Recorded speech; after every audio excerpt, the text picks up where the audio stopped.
Pandemia. Ah, ferrou.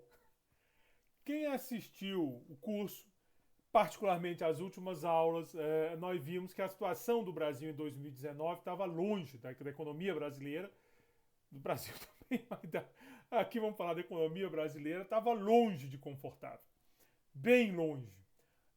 O Brasil é um país que tem um problema fiscal sério, a dívida ameaçando sair de controle, previsão de déficit por um bocado de tempo, isso tudo em 2019.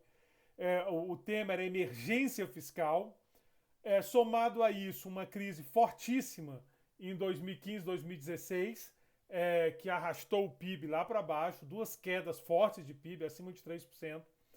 Ah, esse é o Brasil de 2019. Um governo novo que conseguiu aprovar uma reforma da Previdência, o que é muito importante, mas não mostrava ser capaz, ou pelo menos não parecia, né? Quer dizer, pode ser até que seja, mas olhando de fora, de emplacar uma agenda de reforma, outras reformas. A reforma da Previdência era uma reforma que já vinha muito discutida, já vinha muito trabalhada. A dificuldade política, né, que eu falo, de colocar, de fazer andar as coisas. Então, um clima de incerteza muito grande, a moeda do Brasil em forte desvalorização, uma saída grande de capitais. Esse é o quadro de 2019. 2020 acenava com alguma esperança. Talvez um crescimento um pouquinho mais robusto, quem sabe uma melhora no déficit.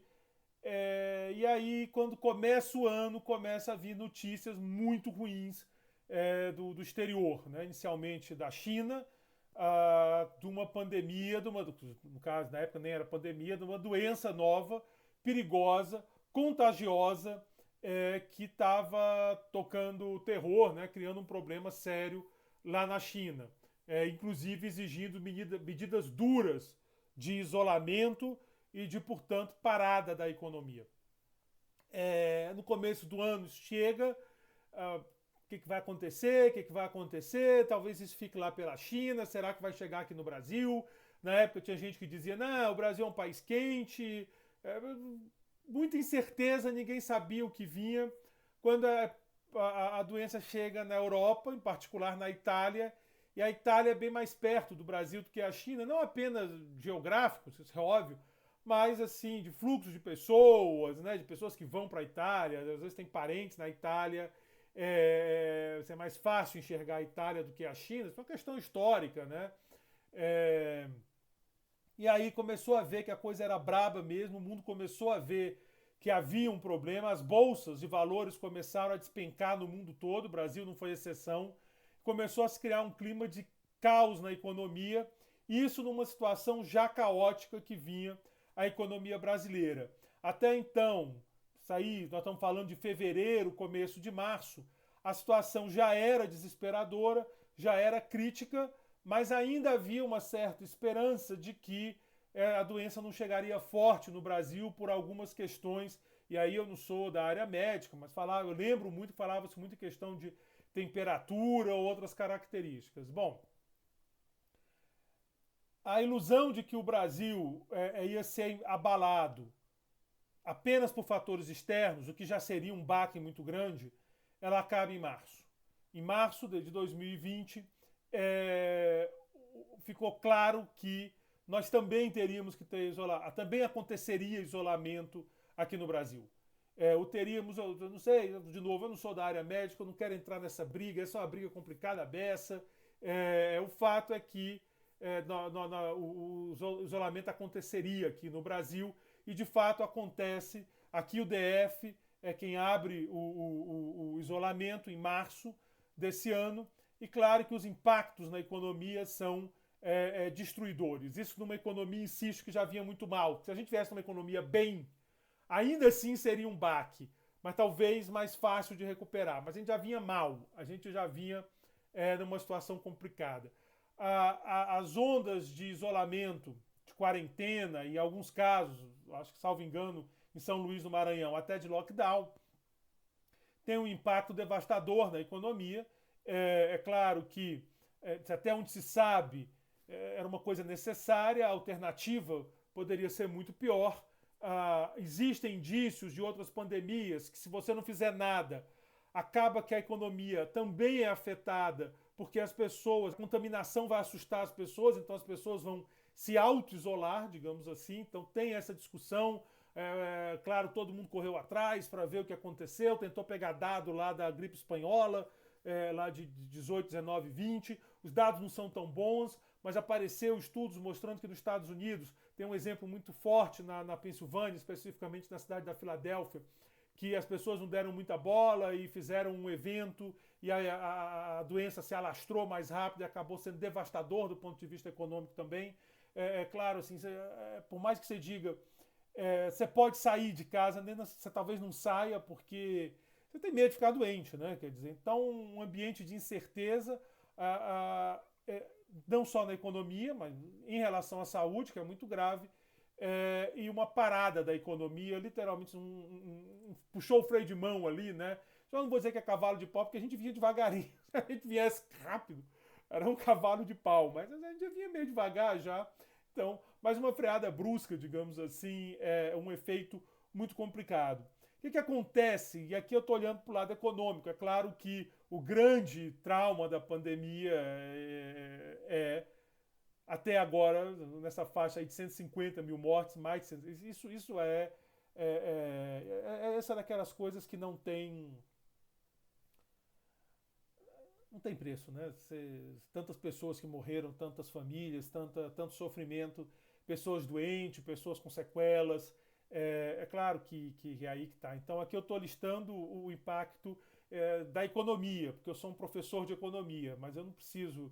Eu só estou lembrando, quase que você não tem como não lembrar, mas claro que é um drama humano gigante o que está acontecendo no Brasil, no mundo, nos Estados Unidos, na Europa. Nós estamos vivendo isso. A razão de eu estar aqui falando para um computador e não para os meus alunos, quer dizer, sexta-noite eu estaria em casa normalmente, mas se eu tivesse esse curso normalmente dado em sala, interagindo com meus alunos, andando no campus, conversando temas paralelos que sempre aparecem, nada disso está acontecendo por causa da pandemia. Então, eu não preciso dizer os problemas da pandemia. Todos vocês sabem os problemas da pandemia, porque estamos todos vivendo essa pandemia. Como sempre que eu posso, nos nossos encontros, eu tento falar, torcer para que ninguém seja afetado, mas tem a chance de alguém ter sido afetado na sua família, no seu círculo de amizades. Então, daí que está o problema. Claro que eu vou focar no lado econômico, porque eu sou um economista numa aula de economia. É por isso o foco econômico. Mas o grande drama para o Brasil são essas mais de 150 mil mortes, é o drama do mundo, né? Todas essas mortes que estão acontecendo, todas essas vidas perdidas. Mas do ponto de vista econômico, qual é o impacto? Piora da situação fiscal. Situação fiscal que já vinha muito ruim, nós já tínhamos visto isso. Volto a dizer, o problema fiscal do Brasil é uma coisa em que o governo da Dilma concordou, o governo do Temer concordou, o governo do Bolsonaro concordou. Então você tem da esquerda à direita, passando pelo velho PMDB, né? Agora MDB de volta. Todos esses governos disseram, temos um problema fiscal, temos que fazer alguma coisa. Com a pandemia, uma necessidade de gasto muito forte para tentar evitar um maior desastre econômico, para tentar tirar as pessoas da miséria. Então você tem um gasto muito alto. Vamos já comentar melhor. Um aumento do desemprego, a inevitável quebra de empresas. No começo ainda tinha esperança que as paralisações fossem mais curtas. Eu mesmo devo ter dito mais de uma vez, olha, se a gente conseguir resolver isso em um mês, talvez não tenha tanta quebradeira, as empresas... Mas não aconteceu, não foi essa a dinâmica da doença.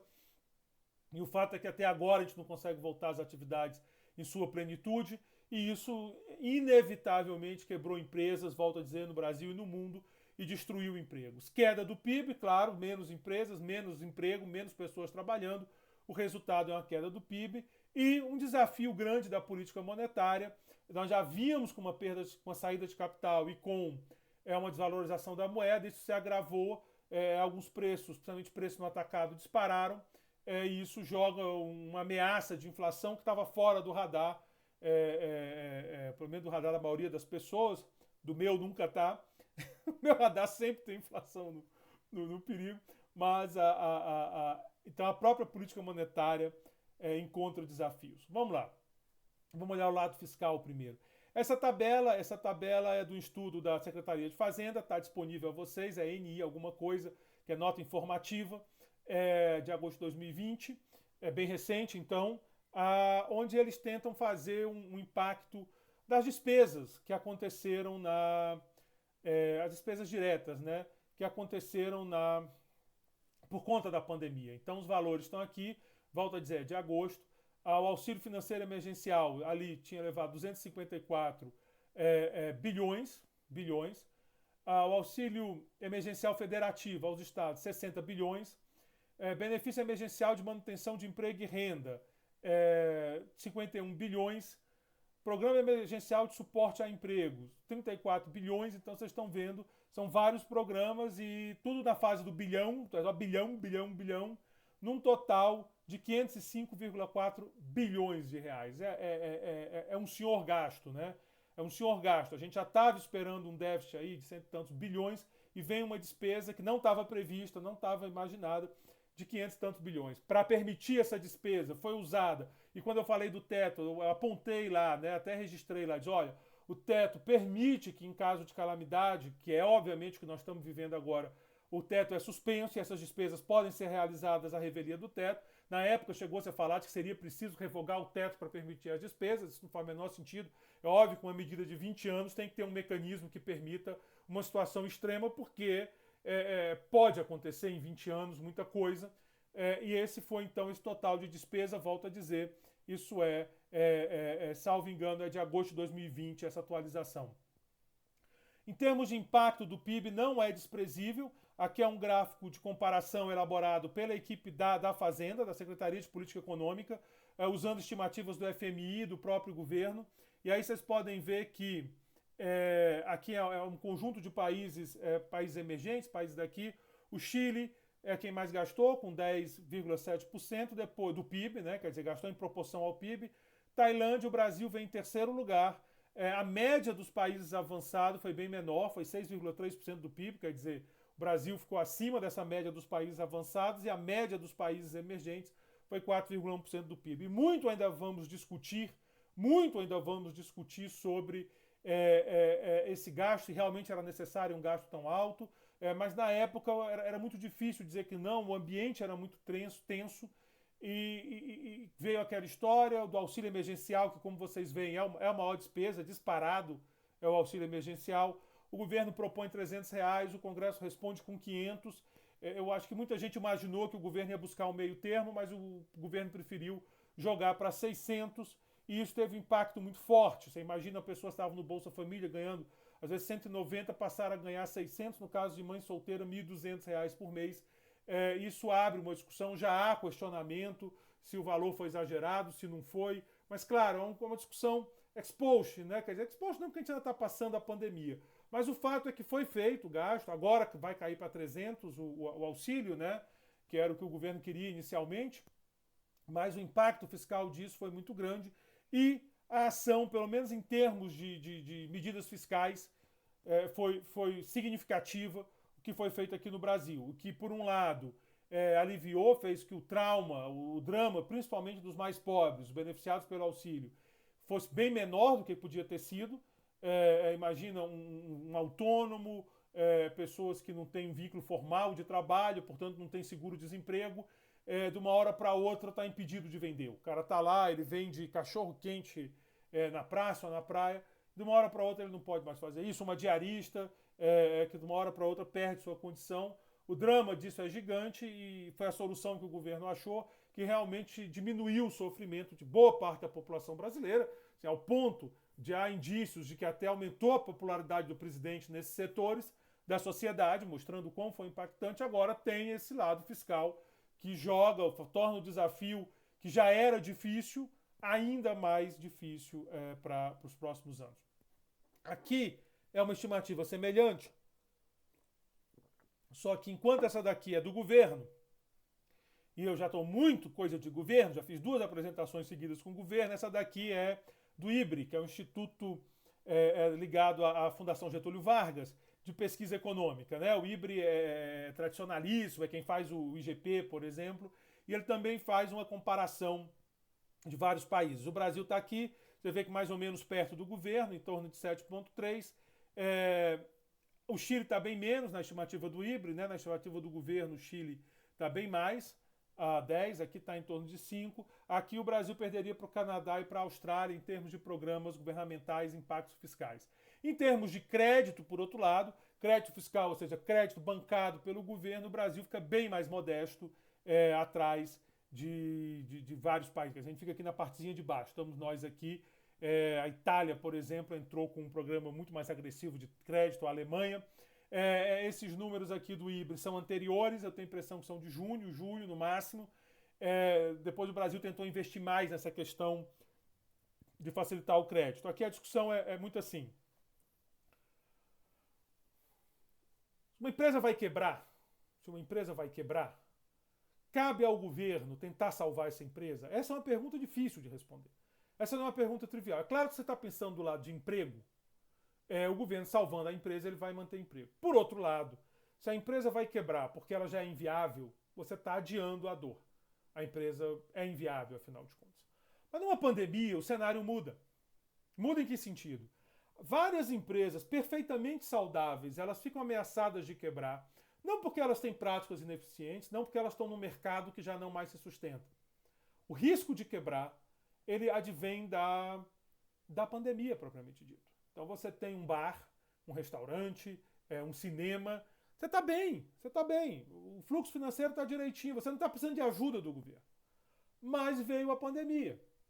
E, seja por determinação de governo, seja porque a própria sociedade reage evitando se expor, é para o bem de várias pessoas que seu negócio seja prejudicado, porque o seu negócio ele funciona em aglomerações em espaço fechado. É o caso de muito bar, de muito cinema. E aí? Vale a pena dizer, como é que fica deixar ou não você quebrar? Muita gente que acredita que, via de regra, o governo não deve salvar empresas, numa situação dessa acredita que deve, porque a empresa não é inviável. Ela não está quebrando porque tem problema de gestão ou porque ela está num mercado que já não mais a suporta. Ela está quebrando por conta de uma coisa externa que espera-se que vá passar e vai se superar. Eu sou muito crítico de governo salvar empresas, mas num caso desse eu acredito que tem que se discutir sim, porque você não está viabilizando projetos inviáveis, você está viabilizando projetos que estão inviáveis por conta de uma conjuntura. O fato é que essa discussão veio, o Brasil tentou fazer crédito, mas esbarrou na burocracia do próprio governo e dos bancos também. Foi uma discussão grande, eu cheguei até a trocar várias ideias e tal. O governo tentou e tem tentado ainda avançar nesse sentido, mas é bem menos impressionante do que do lado fiscal, como, por exemplo, auxílio emergencial, auxílio aos estados, onde o governo foi bem mais forte. Bom, qual o impacto disso nas contas? Quer dizer, o governo entrou, fez esses gastos todos para tentar salvar a economia, mas qual o impacto disso nas contas? Bom, existe o Instituto Fiscal Independente, é um órgão ligado ao Senado, é um órgão bem respeitado. Qualquer pessoa que esteja interessada no problema fiscal do Brasil deve visitar regularmente a página do Instituto Fiscal Independente. Insisto, ele não é ligado ao governo federal, ele é do governo, mas no sentido amplo, né? Ele não é do governo executivo, ele é ligado ao Senado Federal. E segundo esse instituto que acompanha as contas, então ele é independente, pelo menos do Poder Executivo, do inquilino do Planalto, digamos assim. O déficit primário, que em 2019 foi de 0,9% do PIB, menos de 1% do PIB, ele deve ficar entre 11% e 14,8% do PIB em 2020. No cenário mais otimista, 11%, no cenário pessimista, 14,8%. Nós estamos falando, então, de um crescimento gigantesco do déficit, de mais de 10 vezes do déficit primário em relação a 2019, que já foi um ano complicado. Então, é uma situação desesperadora. Você vai ter um déficit gigantesco, provavelmente... Quando sair, é o maior déficit da história. Provavelmente nós vamos ver várias notícias assim quando sair, porque realmente esse gasto todo, ele jogou o déficit lá para cima. Esse déficit de 2020 é inevitável, dado ao choque da pandemia. A questão toda e depois? A grande questão não é 2020. 2020 o estrago é inevitável, você não tem para onde correr. O estrago de 2020 está dado, meu amigo. Isso é que nem Brasil e Argentina. Argentina, pelo amor de Deus. Brasil e Alemanha, 7-1, cara. Não tem mais, acabou. Ali o vexame já está consagrado. A pergunta é: e nos próximos jogos, nós vamos tomar de novo goleada ou nós vamos superar? Então, essa é a pergunta. E nos próximos anos, nós vamos conseguir reequilibrar as contas ou o estrago vai continuar? Bom, nesse sentido, a projeção do Instituto Fiscal Independente é preocupante, porque eles fazem projeções até 2030, então a última era 2030, e lá eles estão enxergando um déficit ainda de 1,2% do PIB, bem menor do que o baque de 2020, mas ainda maior do que o de 2019. Quer dizer, em 2030, cara, daqui a 10 anos, nós vamos estar ainda com déficit e isso é preocupante. A dívida bruta do governo federal, que era de 75,8% do PIB em 2019, deve ficar entre 92% e 101% do PIB em 2020. Quer dizer, a gente já passou de 90%, inclusive, recentemente, agora, essa semana, e deve aí ficar entre 90% e 100 e poucos por cento do PIB em 2020. No cenário base, de novo, eles fazem. O documento está com vocês, se vocês quiserem, a apresentação lá, apresentação Covid, o nome.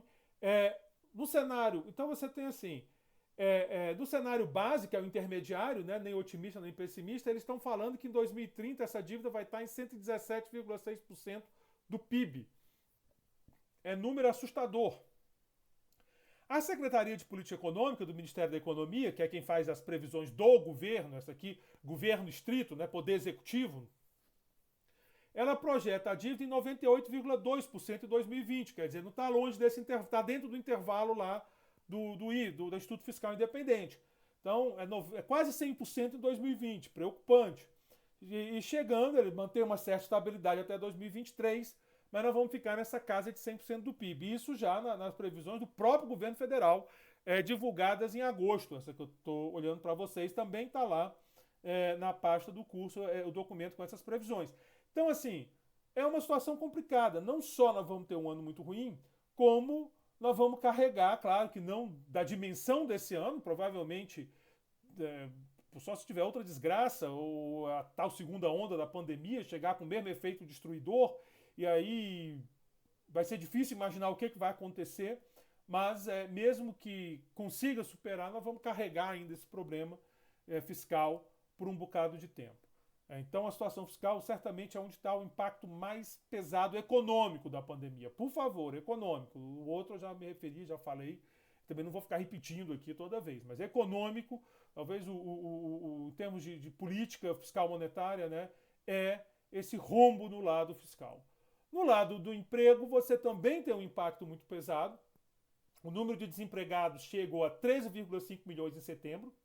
Em maio, já com pandemia, eram 10 milhões. A taxa de desemprego subiu de 10% para 14%, chegando em setembro de 2020. Então nós estamos também com valores altíssimos de desemprego, é outro impacto na pandemia. Espera-se que com a recuperação da economia esse número melhore e volte pelo menos para o patamar antes de crise, mas também tem um tempo, mas pelo menos espera. Aqui espera-se uma recuperação mais rápida do que da pancada fiscal. Aqui a queda do PIB, bom, em termos mundiais fica muito difícil. O FMI chegou ali por junho, julho, a prever uma queda de 10% do PIB brasileiro, que também não estava quase 10%, 9 e pouco, que também não estava tão fora do padrão. Aí depois vai ajustando as expectativas e tal. Então eu preferi pegar as previsões do Brasil. Então aqui é o boletim, é o relatório Focus do Banco Central. Eles têm previsões, a gente já usou esses números, já comentou outras vezes. Em janeiro, a expectativa era que o PIB ia crescer 2,3% esse ano. Então, janeiro antes da confusão. Em fevereiro, caiu um pouco. Disse, olha, eu acho que vai crescer 2,17%. A pandemia estava já dando sinais, afetava o resto do mundo e o Brasil não está isolado. Então, mesmo que não tivesse chegado aqui... Em março é o ano que é o mês que o negócio chega aqui. As pessoas ainda estavam mais ou menos otimistas. Tá bom, vai ter uma queda, mas uma queda pequenininha.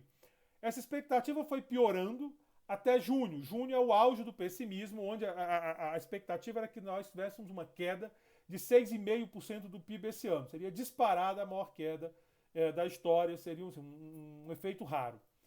Bom, a partir de junho, os sinais começaram a melhorar e as pessoas começaram a ficar mais otimistas. Agora, em outubro, e esse documento é 23 de outubro, se não me engano, bem recente, a 4,8%. Que vou dizer, dentro do que se esperou, já seria um resultado muito bom. Se continuar essa tendência aqui, talvez chegue perto de 4%, mais ou menos o que o governo está prevendo. Se a queda for de 4%, ainda é muito ruim, dado que nós víamos numa crise, mas é um resultado bem melhor do que o que se imaginou aqui por julho, que foi quando, ali por junho, quando nuvens assim, nuvens espessas pela frente, trovões, relâmpagos, era uma coisa terrível de olhar, mas ainda assim uma queda, nem que seja de 4 e pouco por cento, é uma queda forte do PIB. Lembrando que nós tivemos queda de mais de 3% em 2015 e 2016, para ficar crescendo 1 e um pouquinho, 17, 18 e 19. Então, a gente não recuperou nem aquela queda ainda, e lá vem outra queda. Vamos ver se consegue recuperar em 2021. Isso aqui anda muito com o emprego. Se conseguir recuperar a economia em 2021, o emprego deve se recuperar também. O problema do IPCA, o IPCA é o nosso índice oficial de inflação. Você pega em janeiro, a expectativa dele era de mais ou menos 3,5%, o que não é um número ruim. A meta é 4%, o valor aceitável vai 1,5% para cima para baixo, então vai de 2,5% a 5,5%, 3,5%, como eu digo, todo mundo tranquilo. Menos eu, porque eu nunca estou tranquilo quando o assunto é inflação. Mas todo mundo, tirando eu, que sou meio paranoico, deixa ele, né? Esse cara, ele é problema mesmo. À medida que a pandemia foi aparecendo, e aí vem janeiro, fevereiro, março, olhem aqui, né? Janeiro, fevereiro, março, foi caindo. O IPCA chegou até alguns meses negativo, ali as pessoas em casa, trancadas, é claro que os preços não vão subir, porque não tem nem para quem vender, todo mundo trancado em casa. Aliás, um dos problemas de política econômica durante a pandemia, que merece estudo lá na frente, é o seguinte: quando você tem uma crise normal, as pessoas que defendem intervenção de política econômica dizem o seguinte: o governo precisa gastar mais para estimular a economia. Com o princípio do multiplicador, essas discussões todas. O pessoal da olha monetário diz: o governo precisa baixar os juros para que as pessoas comprem mais. Com juros mais baixos, você vai trocar de televisão, de carro e tal. O problema da pandemia é que talvez não seja desejável, talvez não. As pessoas não querem, não devem sair de casa para comprar. Porque tem a pandemia. Então, é uma coisa complicada. Você estimula a economia, mas, por outro lado, as pessoas não podem sair de casa.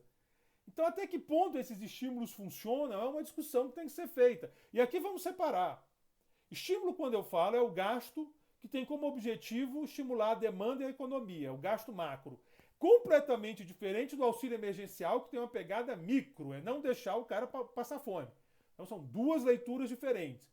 O gasto do governo, quando eu falo do auxílio emergencial, ele pode até estimular a economia, mas o objetivo dele não é estimular a economia, é evitar que pessoas caiam na miséria, que famílias caiam na miséria.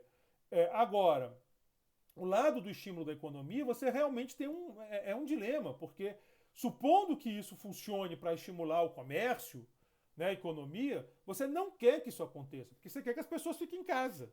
E aí você tem um drama considerável, um problema sério que envolve política econômica numa pandemia, né? Quer dizer, diferente de uma crise onde não tem pandemia, que tudo bem, se as pessoas saírem para gastar, à medida que você acredita que isso vai dar um impacto no emprego e na renda, ótimo, que as pessoas vão, então, mas aqui não.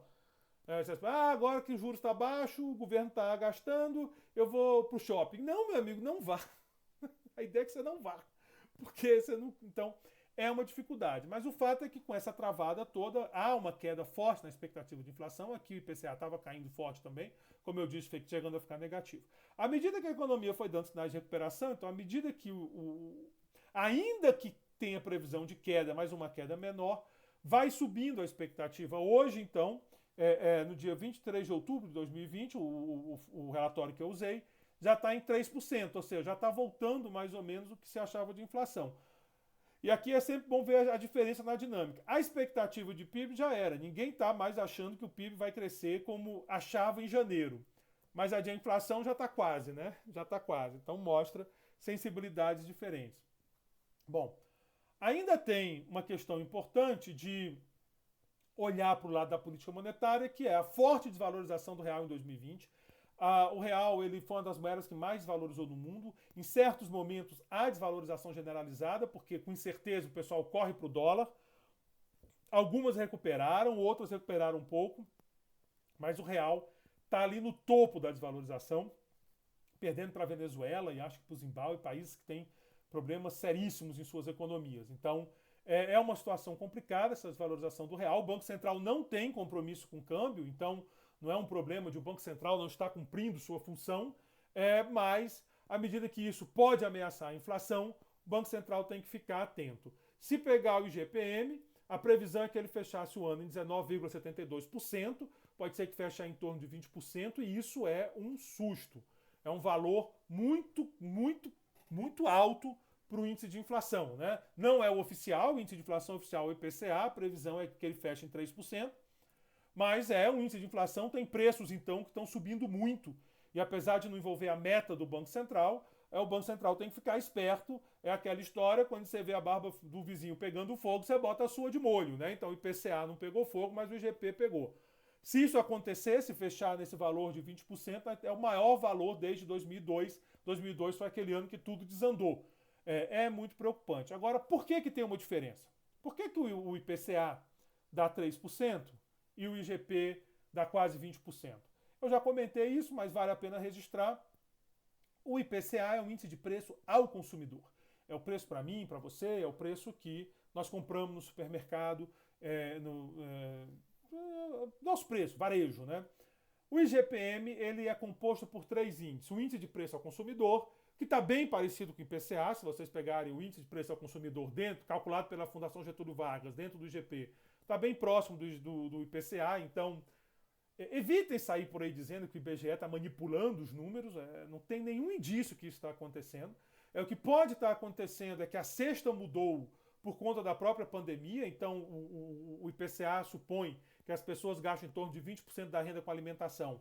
Com a pandemia, esse valor deve ter aumentado, porque os outros gastos caíram, e a alimentação ou não caiu, ou até subiu um pouquinho, então ou caiu menos que os outros. Então, dentro do orçamento, sobe o gasto com alimentação. Mas isso é uma tecnicalidade, quer dizer, o IBGE também não pode ficar ajustando todo o tempo a cesta, porque senão perde a comparação do índice nos anos. Então, ele às vezes ajusta, mas, de novo, a expectativa é que isso é uma coisa temporária. Então, tem que tomar um certo cuidado. O IBGE está... Não, o IPCA está consistente com o índice de preço ao consumidor da Fundação Getúlio Vargas. O que pega de diferente, aí tem o índice da construção, que é 10% do IGPM, né? O índice de preço ao consumidor é 30%, 60% do IGPM é o índice de preço no atacado, e é esse que está pegando. Então o problema é preço no atacado, que subiu muito, e tem muito a ver com câmbio, porque o preço no atacado às vezes anda muito com câmbio, e esse preço é um motivo de preocupação. O Banco Central tem que ficar de olho, porque a barba do vizinho está pegando fogo, então ele tem que tomar cuidado para bota dele de molho. Bom, quais são os desafios? Primeiro, garantir a sustentabilidade da dívida pública. Esse é o grande desafio da política econômica. Como que isso vai ser feito? Com toda a pressão de gasto, com todo o gasto que aconteceu e a pressão de gasto que continua. Então, essa sustentabilidade da dívida pública é um baita desafio. É preocupante quando passa a ideia de que o governo não está, talvez, tão empenhado. Quando a gente vê o governo dizer, eu vou discutir o orçamento só depois das eleições, a gente fica preocupado, porque talvez esteja sinalizando um compromisso mais ou menos assim, olha, como eu sei que eu vou ter que tomar medida ruim, eu quero depois da eleição.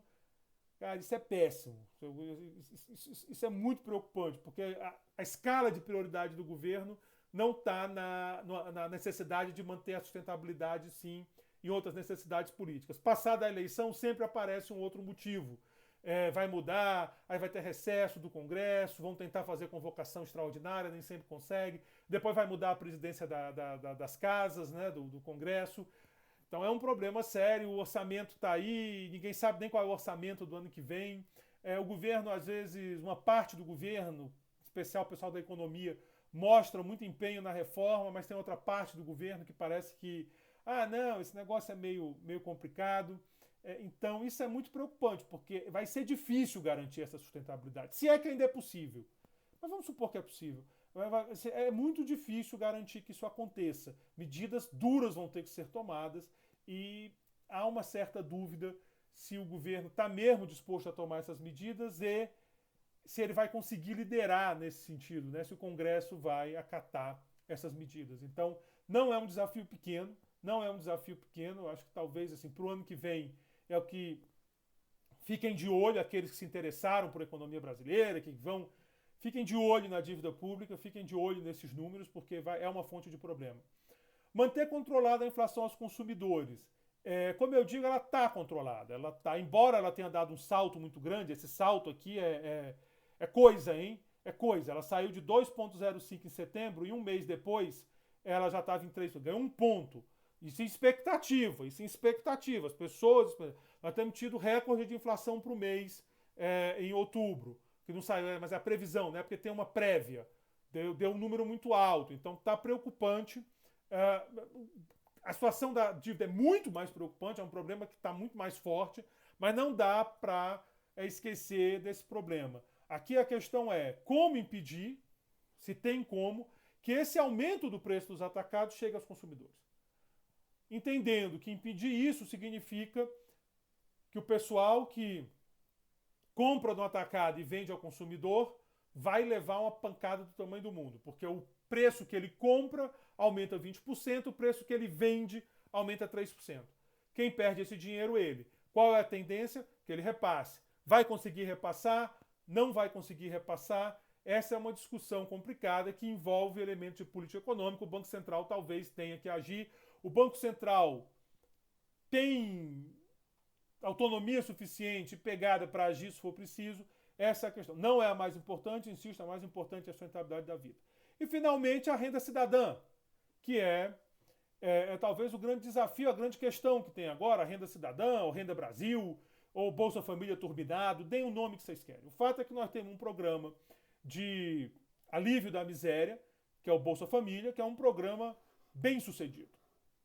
A gente brincava até um tempo, a gente ia nos congressos, nos seminários de economia, e é um monte de artigo sobre Bolsa Família, testando tudo que vocês puderem imaginar, e todos davam favorável ao Bolsa Família. Então, o Bolsa Família incentiva as pessoas a terem muitos filhos. Aí o cara fazia o teste. Não está acontecendo isso.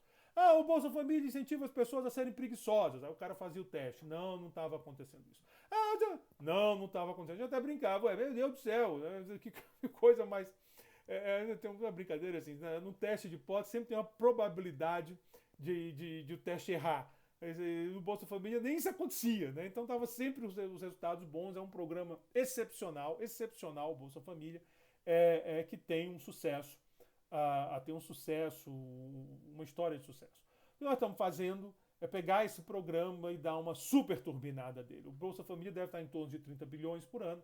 O que o próprio governo fala é de botar mais 35 bilhões por ano nele. Então é mais que dobrar. É claro que existem argumentos para isso. Combater a miséria é sempre uma ação importante. Agora tem que fazer com cuidado. Tem que fazer com cuidado, porque, primeiro, para não perder o foco. O Bolsa Família é um sucesso, custando 30 bilhões por ano. Se você quer aumentar, é melhor tomar muito cuidado para você não acabar atrapalhando o que está bom. A questão do foco é fundamental nesse tipo de programa. Você não pode perder o foco. O auxílio emergencial, que custou muito mais que o Bolsa Família, nós vimos os números lá, número de agosto, estava em 200 e tantos bilhões. O auxílio emergencial, já se falou que custa 50 bilhões por mês, quer dizer, mais que um Bolsa Família por mês, ele não ficou bem focado. Basta você ver os jornais, um monte de problema. É claro que era difícil focar bem o auxílio, porque ele foi feito correndo. Né? A Covid apareceu, o que a gente faz? Corre, corre, corre. A gente criticava o governo que estava demorando. Então, é perfeitamente compreensível que tenha tido problema de foco. Naquele contexto, no contexto de uma emergência. Mas o Renda Cidadã, ou Renda Brasil, ou o novo Bolsa Família, ou o nome que deem a esse programa, ele não pode cometer esse pecado. Ele não está vindo como um programa emergencial, ele está vindo com um programa permanente, um programa de combate à miséria. Então, há de se ver o foco dele. Há de se ver o foco dele. Porque se errar o foco, você compromete tudo. Você não quer que as pessoas deixem de fazer suas atividades por causa do programa. Você quer que as pessoas, que ele sirva para ajudar quem realmente está em situações difíceis, né? Então, é muito importante isso, é muito importante tomar muito cuidado para não acabar estragando o que tem de bom na tentativa de turbinar o programa. Alguns podem até dizer por motivos eleitorais. Então tem que tomar muito cuidado aqui, mas talvez seja o desafio mais assim polêmico, né? Que a parte política e sustentabilidade da dívida pública é uma coisa meio de economista e tal. Aí de vez em quando vai. O segundo, então, é quase que coisa de economista implicante, como esse que vocês pegaram como professor esse semestre. Mas o Renda Cidadã, ele mexe diretamente com as pessoas, inclusive com as pessoas mais pobres e mais vulneráveis da sociedade. Então, é um debate, de novo, acompanhem esse debate, que ele deve acontecer talvez na virada do ano, quando o nosso curso já não estiver mais acontecendo.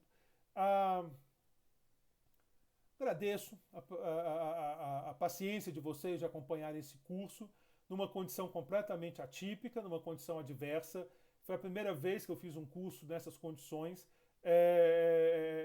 Eu sei que em certos momentos deve ter ficado cansativo demais, mas de alguma maneira vocês ou muitos de vocês enfrentaram também com as dificuldades de vocês. Então fica aqui meu enorme agradecimento a todos vocês que acompanharam os vídeos. Né? Se eu não errei as contas, esse é o 41º, então são 41 vídeos de tamanhos diferentes e tal, muito conteúdo. Não tivemos a oportunidade da interação, que é tão importante, de olhar no aluno para perceber, adaptar o ritmo à condição da aula, quebrar às vezes para puxar um assunto relacionado ao curso e animar um pouco a discussão. Nada disso foi possível por causa do contexto. Eu espero que vocês entendam a minha dificuldade, eu tento entender a dificuldade de vocês e torço muito para que o quanto antes nós possamos nos encontrar no campus da Universidade de Brasília, levar nossa vida normal. Muito obrigado. Eu encerro aqui então as aulas gravadas do curso de Economia Brasileira, oferecido pelo Departamento de Economia da Universidade de Brasília no primeiro semestre de 2020. Muito obrigado mesmo. E até os nossos encontros síncronos por computador também, ou depois, quando voltar ao normal, no campus da universidade. Muito obrigado. Termina aqui nosso curso.